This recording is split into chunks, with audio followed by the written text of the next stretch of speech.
અનાદિકાળથી છે. આ વ્યવહારનો પક્ષ તો અનાદિકાળનો છે.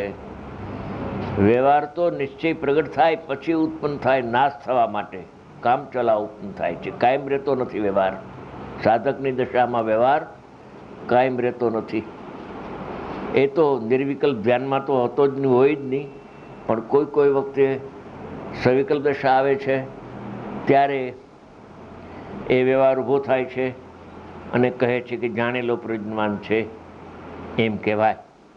અહીંયા કહે છે કે પ્રાણીઓને ભેદરૂપ વ્યવહારનો પક્ષ તો અનાદિકાળનો છે અને એનો ઉપદેશ પણ બહુધા સર્વ પ્રાણીઓ પરસ્પર કરે છે. આ ભારતમાં અત્યારે પણ વ્યવહારનો ઉપદેશ ઠામ ઠેક ઠેકાણે ચાલે છે. શું કેવું, દુઃખ થાય છે. ગુરુદેવના અનુયાયીઓમાં પણ વ્યવહારના ઉપદેશ ઠામ ચાલે છે. ગુરુદેવના શિષ્ય વર્ગમાં પણ શુદ્ધનીનો ઉપદેશ પણ ક્યાંક વિરલ છે, સાવ નાશ નથી થયો. કે છે પરસ્પર કરે છે. લ્યો, અજ્ઞાની વ્યવહારનો ઉપદેશ કરે ને પરસ્પર હામાં હા મિલાય, બરાબર હે. હા, વળી જીનવાણીમાં વ્યવહારનો ઉપદેશ, શુદ્ધનીનો ઉપદેશ હસ્તા લમજાણી બહુ કર્યો છે. જ્ઞાન તે આત્મા, દર્શન તે આત્મા, એમ ભેદરૂપ વ્યવહારનો ઉપદેશ બહુ કરવામાં આવ્યો છે.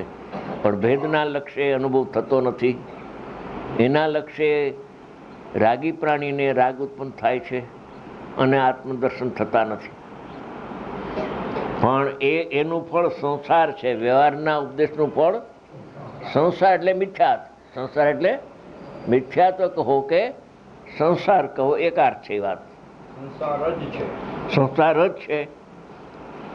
શુદ્ધ નહીંનો હવે જુઓ, શુદ્ધનીનો પક્ષ તો કદી આવ્યો નથી. શુદ્ધ નહીંનો અનુભવ તો થયો નથી કદી. એ વાત તો દૂર રહો. પણ શુદ્ધ નહીંનો પક્ષ પણ કદી આવ્યો નથી, જેને અપૂર્વ પક્ષ કહેવામાં આવે છે.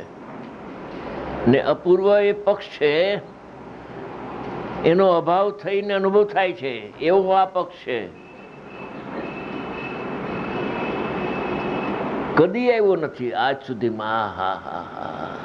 ઉપદેશ જ ન મળે, પક્ષ ક્યાંથી આવે? વ્યવહારનો ઉપદેશ.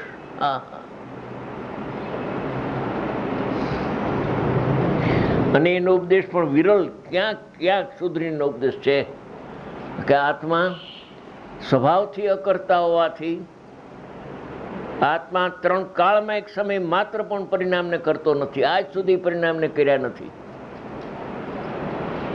બંધના કારણભૂત ક્રિયાને તો કરતો નથી, પણ મોક્ષના કારણભૂત જે સત્ય ક્રિયા છે, સમ્યક દર્શનના ચારિત્રના પરિણામ, એનો પણ આત્મા કરતા થતો નથી. મારા ગુરુ સમ્યક દર્શનના કરતા નહોતા. મારા ઉપકારી શ્રી ગુરુ એણે સમ્યક દર્શન કર્યું નહોતું. સ્વયં સહજ સ્વભાવના લક્ષ્યે એની યોગ્યતાથી થાય છે એનો કરતા. વંચાવશો હમણાં એ અમિત ગતિ આચાર્યનો એક શ્લોક છે, કાઢી રાખજો ઓલો. પણ એનું ફળ શુદ્ધનીનો ઉપદેશ કહે, અને ઉપદેશ પણ વિરલ કે આત્મા પુણ્ય પાપથી રહિત છે, કરતા નથી, અકર્તા છે. અને ભગવાન આત્મા એનું જે જ્ઞાન પ્રગટ થાય છે એ પરને જાણતું જ નથી, જાણનારને જાણે છે. એ ઉપદેશ પણ વિરલ છે.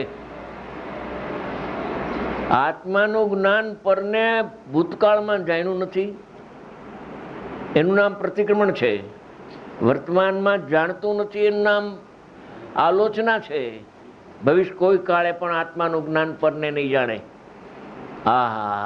કેવળ જ્ઞાન લોકાલોકને જાણતું નથી, પણ લોકાલોક જેમાં જણાય છે, જેમાં પ્રતિભાસ થાય છે, એવા પ્રતિભાસથી કેવળ જ્ઞાન અભેદ છે ને, એ કેવળ જ્ઞાન આત્માથી અભેદ છે. એટલે કેવળ નિશ્ચુદ્ધ આત્માનું અખંડ વર્તે જ્ઞાન. એવા ઉપદેશ ભયા ગયા.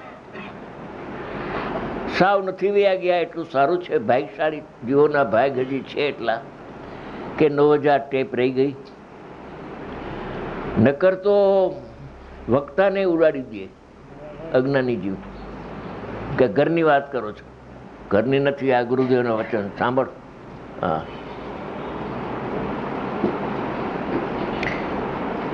ઉપદેશ વિરલ છે, ક્યાંક ક્યાંક છે એટલું રાખ્યું, ક્યાંક ક્યાંક સુધરીનો ઉપદેશ રહી ગયો છે. તેથી ઉપકારી શ્રી ગુરુએ સુધનીના ગ્રહણનું ફળ, સુધનીનો ઉપદેશ કદી આવ્યો નથી. એના બે પ્રકાર છે, એક આત્માનો અનુભવ થયો નથી કદી, અને એક શુદ્ધ આત્માનું ખરું સ્વરૂપ શું છે એને માનસિક જ્ઞાન દ્વારા, સવિકલ્પ સંવેદન જ્ઞાન દ્વારા પણ એને યથાર્થ નિર્ણય પણ કર્યો નથી અત્યાર સુધી. એના ગ્રહણનું ફળ મોક્ષ જાણીને એનો ઉપદેશ પ્રધાનતાથી દીધો છે. શુદ્ધ નહીં, ભૂતાર છે, સત્યાર છે. એનો આશ્રય કરવાથી સમ્યકદર્શી થઈ શકાય છે.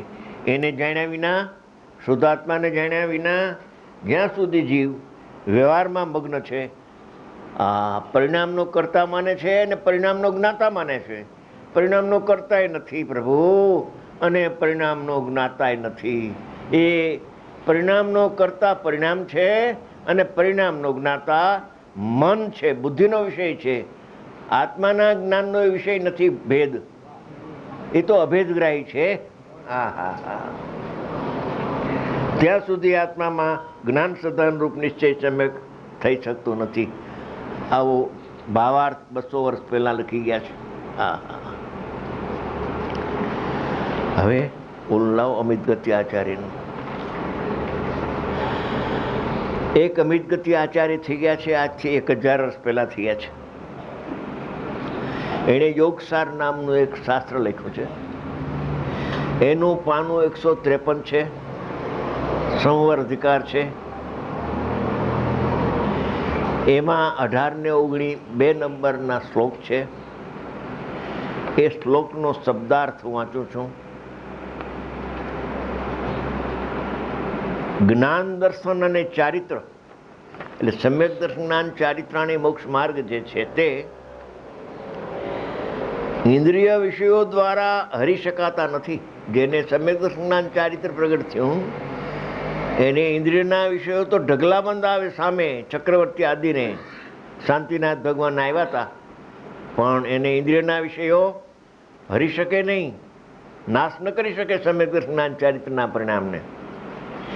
અને એક વાત કરી, હરી શકતા નથી એટલે નાશ કોઈ કરવા તાકાત કોઈ નથી.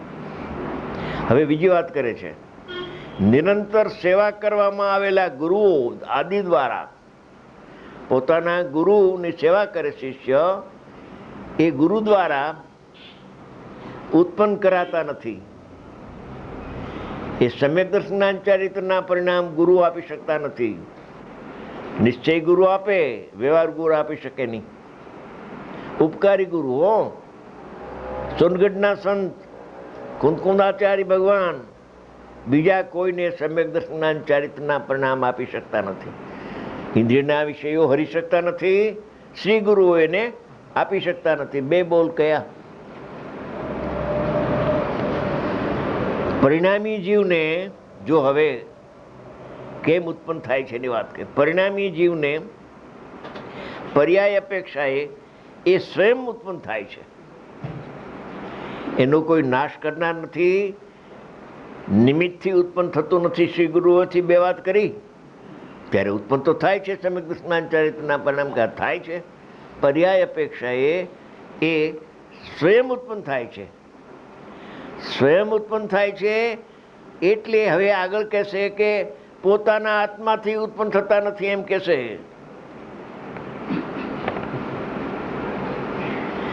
સ્વયં ઉત્પન્ન થાય છે. પર્યાયનો કરતા પર્યાય છે, દ્રવ્યથી પર્યાય ઉત્પન્ન થતી નથી. ઉત્પન્ન થાય છે અને વિનાશ પામે છે, અને તેથી જીવ સ્વયં એનો દાતા કરતા હતા નથી. ઉત્પન્ન પણ સ્વયં થાય અને વ્યય પણ સ્વયં થાય. એના આત્મા, ભગવાન આત્મા, પોતાનો આત્મા એનો દાતા નથી, એટલે કરતા નથી, અકર્તા છે.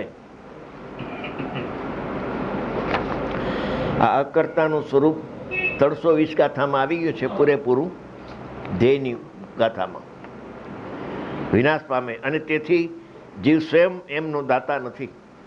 પોતાનો જ્ઞાયક ભાવ એ સમ્યક જ્ઞાન દર્શન ચારિત્રના પરિણામ જે સ્વયં ઉત્પન્ન થાય એનો એ કરતા થઈ શકતો નથી. અને ન પરને કારણે એમના કદીએ ઉત્પાદિત થાય છે. આ રીતે પર્યાય સ્વયંકૃત છે, કર્મ કરતે નથી, જીવ કરતે નથી. સ્વયં ઉત્પન્ન થાય છે અને સ્વયં વિનાશને પામે છે. વિનાશ પામતા ધીમે ધીમે મોક્ષની પર્યાય પણ પ્રગટ થાય છે. હવે ઓલું લાવો, ઇન્દ્રિય જ્ઞાન નથી. આ બધી વાત હું આચાર્યોને સાધકના આધાર આપીને વાત કરું છું, જેથી એને શ્રદ્ધા દ્રઢ થાય. હોય તો દ્રઢ થાય, શ્રદ્ધા ન હોય તો પ્રગટ થાય નવી. હવે એ અમિત ગતિ આચાર્ય જે સમયસારમાં 10 ગાથા છે, 373 થી 382, એ 10 ગાથામાં વિવેચન છે. એ 10 ગાથાની રહસ્ય એક ગાથામાં લખે છે. એક જ ગાથામાં શું લખે છે? ભિન્ન ભિન્ન જ્ઞાનોથી ઉપલબ્ધ હોવાને કારણે બે જ્ઞાન ભિન્ન છે. આત્મજ્ઞાન ભિન્ન છે ને ઇન્દ્રિય જ્ઞાન ભિન્ન છે. બે જ્ઞાન ભિન્ન છે, તેથી તેના વિષય પણ ભિન્ન ભિન્ન છે. ભિન્ન ભિન્ન જ્ઞાનોથી ઉપલબ્ધ હોવાને કારણે શરીર અને આત્માનો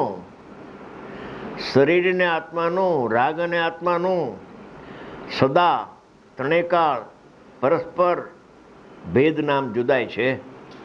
જ્ઞાન ભિન્ન ને રાગ ભિન્ન. રાગ એ શરીરનો ભાગ છે, નો કર્મનો ભાગ નથી, પણ કર્મનો ભાગ છે. પણ એ પૂતગલનો જ એક ભાગ છે, સ્પેર પાર્ટ છે. રાગ છે ને એ જીવનો સ્પેર પાર્ટ નથી, એ દ્રવ્ય કર્મનો ભાગ છે. ટાઢીઓની અવસ્થા છે એ નો કર્મનો સ્પેર પાર્ટ ભાગ છે. કે છે શરીર અને આત્માનો સદા ત્રણેય કાળ પરસ્પર ભેદ નામ જુદાય છે. હવે કે છે કે બે પદાર્થ જુદા છે, તો એ બે પદાર્થને જાણનાર આપે બે પ્રકારના જ્ઞાન કયા? એ બે પ્રકારના જ્ઞાન કયા છે? કયું જ્ઞાન રાગને જાણે છે ને કયું જ્ઞાન આત્માને જાણે છે? એ પ્રશ્ન થાય તો ઉત્તર આપે છે, શરીર આદિ ભાવકર્મ, નો કર્મ, દ્રવ્ય કર્મ બધું શરીરમાં જાય છે. શરીર ઇન્દ્રિયોથી, ઇન્દ્રિય જ્ઞાનથી જણાય છે. શરીર આત્મજ્ઞાનથી જણાતું નથી. આ શરીર છે ને એ આત્મજ્ઞાનનો વિષય નથી. આહા, તો પછી સ્વપ્ર પ્રકાશકનો શું થશે? કે એના ઘરમાં રહી જશે ને તને અનુભવ થઈ જશે.